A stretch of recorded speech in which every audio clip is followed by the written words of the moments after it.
My name is Becky Owens.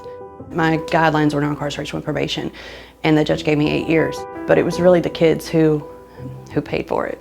My oldest three, we kind of have more of an established relationship, had been through some more things. They were older, they had a better understanding of why is mom gone, and the amount of time. Layla really didn't have that concept at that time, so she took it a little harder, I believe. Layla was 7 when I left, so it was a little tougher for us.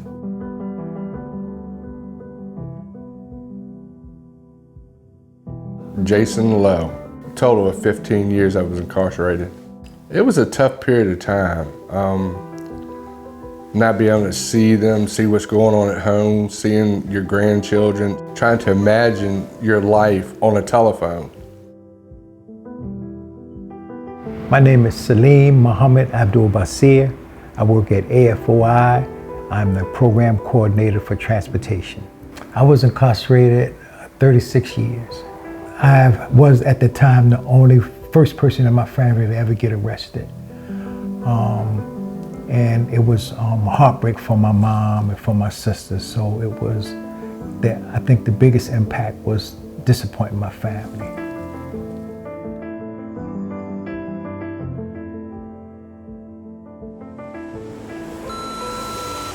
I get to see him today at noon until 4:30. That's a wonderful surprise because it beats 1 hour. Thank you again.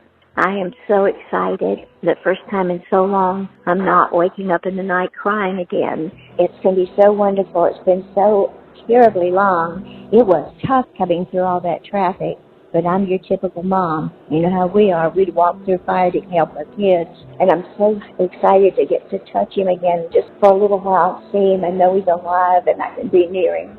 Thank you for making that possible. Please know what you're doing is helping many mothers that sit at night and cry with broken hearts. It's such a wonderful thing just to get to see your babies again.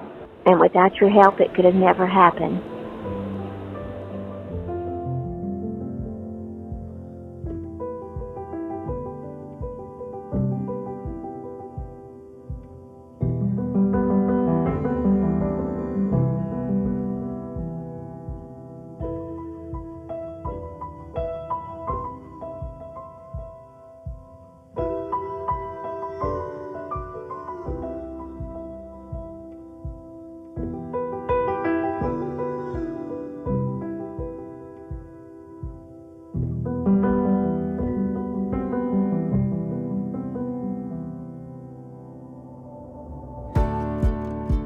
So our relationship with AFOI, for me personally, it has been amazing. It really has caused me to look at things differently, just overall in my overall job, and say, okay, how can I make this more trauma informed? How can I make this more beneficial for not only the individual in our care, but their families when they go home? I feel like I take it more now as a charge and to just look at things from a different lens to see how can this be better for not only the incarcerated individual, but their family they're returning home to. When I left Richmond and went to Nottoway Correctional Center in December of 1988, that's when my wife started using the bus. And she used the bus from 1988 to 2016. I can actually remember, I don't know if she was the original coordinator. I remember her name was Susan, I believe. And she was like one of my favorite people in the world. I always remember like on Saturdays going and like seeing her and like being happy, and she would just talk to us. And I remember, always getting on the bus and coming back. It was always something that we look forward to on Saturdays. I don't drive on the highway, so being to go visit a loved one a long distance was a challenge for me. So assisting families and inmates having those Saturdays visits, transportation service was an excellent way for me to get there. I just loved to ride on the bus. I used to meet different people, and then came back and had a hot meal after the visit. And that was good. It was some good food when we got back. I couldn't wait to get back. You're constantly worrying about their safety, if their needs are being met, and how to navigate this very difficult system. And there's not like a handbook that you get. When you're inside, you don't have that connection with the outside world, but with the video visit they provide, it is really good. It's a sense of peace, and it really connects you to your family and your loved ones more. our daughter. We would have video visits and she would put her makeup on. That was the hugest part. She'd put her makeup on and then she would hold up signs. I got to see her report card.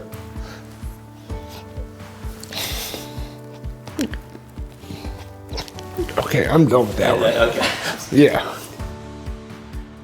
The Family Reunification House here at VCCW, really the goal was to have a safe space for children to come to visit their moms, with the idea that they're going to be in a safe environment, it's going to be home-like, it won't be like a visitation room. Allowing mom to rebuild, or even sometimes in some cases for the first time learn parenting skills. The program to me, kind of just like a light in a dark place, right? It was just a place for us to go, you know, reunite, get that time back. It was there was a lot more to it than just going and kind of hanging out and seeing the kids. You know, we had to work through some stuff, and I think that was very important, right? It was an opportunity to just kind of sit, get to know each other again. And they got time with their mom. It was just that connection, right? Just that connection. Like I say, we all have our phone calls, you can do the video visits, you know, the restricted child visits, but there is nothing like sitting on a couch, reading a book with your kid after you've cooked lunch, you've prepared a meal together. It was the closest to home that you'll be till you get there. I learned about AFOI at my children's school. They were students at Swansboro Elementary School. 2 of my 3 have participated in the MAC program during their elementary school years. MAC seeks to provide assistance specifically to elementary school students. Initially, when we had first started the program at our schools, a lot of the kids in the program were very closed off. Put up like a facade of anger was like the only emotion they would show. But as we started building a relationship with them and getting to know them, they looked forward to our program. I think MAC really gives them a place to kind of be themselves in a small group setting. We can kind of provide them, you know, individualistic conversations that they're not really getting in their classrooms with 20, 25 other kids. Gives them an outlet to talk about these things. You know, I think a lot of these kids are embarrassed about talking about how someone they loved might be incarcerated or that someone's not at home, and it's hard for them to understand that there's a lot of other kids that are dealing with that. And so I think to be able to bring them into a place where it shows that you are not the only person that has gone through this, and that there's people that are here to support you, that they are not bad or negative because of things that may have affected them. As a mom who had children who had parents, fathers incarcerated, that extra support, me not being able to identify certain traumas or certain feelings that they were having. So to have assistant families of inmates in the school with them on a daily basis really relieved me as a parent to have that extra support for them, because they were struggling having their father incarcerated.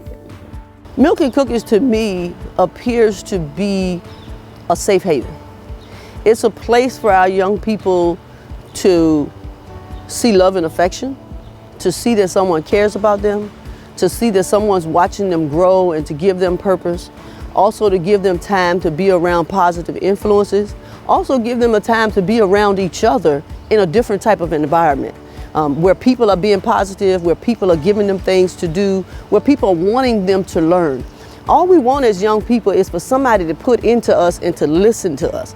And I think Milk and Cookies does that.